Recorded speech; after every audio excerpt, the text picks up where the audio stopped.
We had some guys played their butts off tonight, and we're sitting here again. We're sitting here again talking about the same things, about not finishing when you have an opponent in a position to put them away. But what we're doing on the sideline is feeling like the game's over.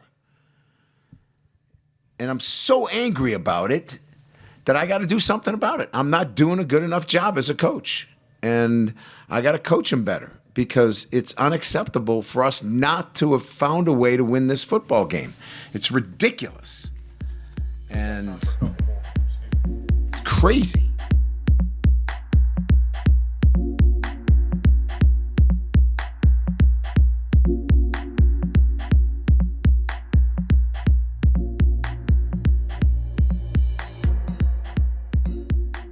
One were to say that not just through week one, but I think the expectation is that LSU at this point is at very best the 5th best team in that conference. Would that be an accurate way to describe what we should be expecting?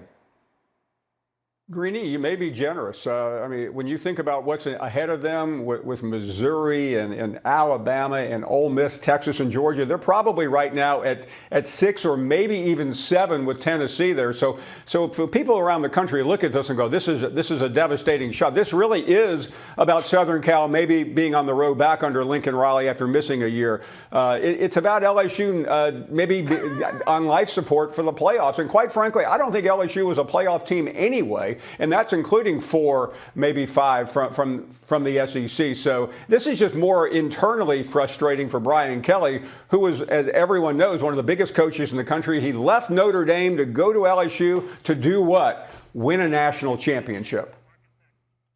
Marcus, I cannot see you look that way and not call on you. What emotions are going through the body of a former Tiger now? It's just devastating news because Paul might be right. And it's unfortunate that I'm sitting here week one and I don't want to panic, because I know college football is crazy as it gets when it comes to how season goes. You're dealing with young men, well, older men now than normal, but young men still that can change from week to week. I think this team will get better. I'm with Joey as far as them getting better, and Heather as well. But Heather brought up a great point too. How do you determine the head-to-head? Remember, too, I think it's a bigger indictment on programs like LSU with a 12-team playoff not to get into the playoff.